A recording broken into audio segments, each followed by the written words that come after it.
এখন বাজে সন্ধ্যা 6:30। তো আজকে বেরিয়েছিলাম একটু দুপুরে কাজ টাজ মিটিয়ে, একটু কাজ ছিল যার জন্য তোমাদের দাদা আর আমি বেরিয়েছিলাম মেয়েদেরকে ঘুম পাড়িয়ে রেখে। তো এখন চলে এসেছি, বাড়ি এসেছি, 6:30 বাজে এখন। তো রান্নাঘরে এলাম চাটা হবে বলে।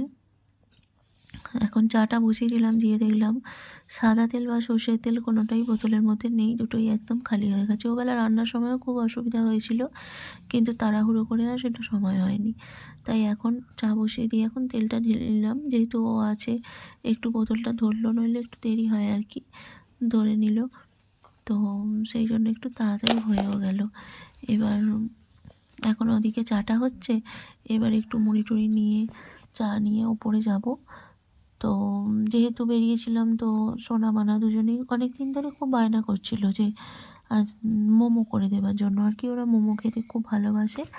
তো আমি বাইরের খাবার অতটা ওদেরকে দিই না, সেই জন্য যতটা পারি বাড়িতেই চেষ্টা করি বানিয়ে দেওয়ার জন্য। আর আজকে খুব বায়না করছিল, আর আজকে বেরিয়েছিলাম, বাড়িতে ছিল। তো বললাম যদি তোমরা কথা শোনো থাকো, তাহলে আমি এসে বানিয়ে দেবো। তো আজকে ফাইনালি বানাতে হবে।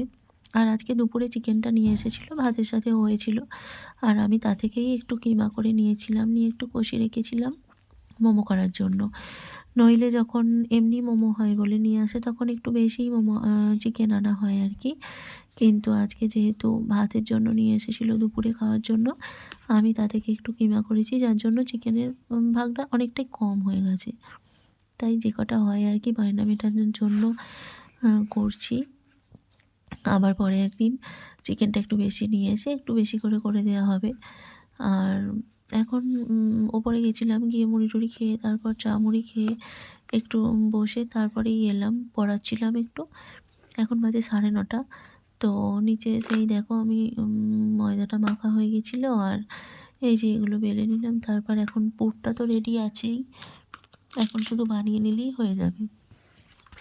আর মেয়েরা এখন খেলছে, তো ওদের প্রচণ্ড মানে এক্সাইটেড আর কি, কখন হবে কখন হবে কখন হবে এরকম ব্যাপার। তো মানা তো বুঝতে পারেনি যে এটা এই যে মোমোর মতো মোড়া হয়েছে, তো ভেবেছে তাহলে বোধহয় রেডি হয়ে গেছে।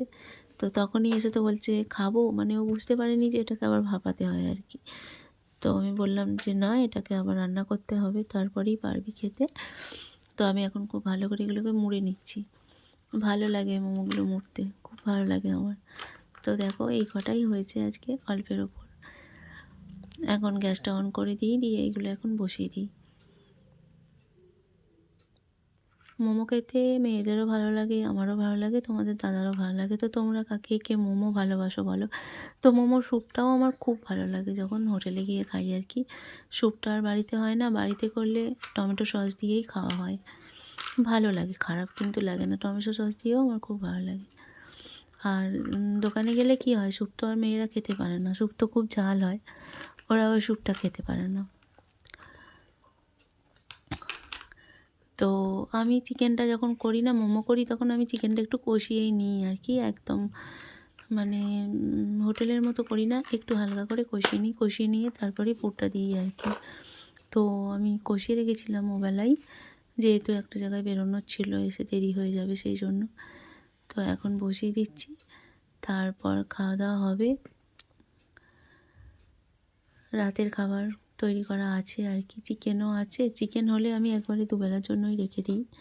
তো চিকেন আছে, ভাত আছে, রুটি, যে যেমন খাবে।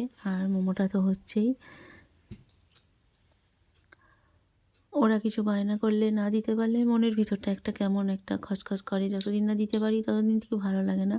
তবু চুপ করিয়ে রেখেছিলাম, একদিন বকে বকে মানে এই করব করব এরকম একটা ব্যাপার। তো এইসব জিনিসগুলো আমাদের মঙ্গলবার দিনই হয়, যেহেতু মঙ্গলবার দোকানটা বন্ধ থাকে। মেয়েরাও বলে বাপি থাকলেই করবে। তো দেখো মোমোটা আমার রেডি হয়ে গেছে, কেমন হয়েছে দেখো।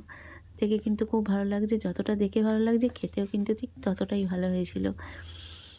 তো চলো আজকের ভিডিওটা এখানেই শেষ করছি, কেমন লাগলো জানিও। টাটা।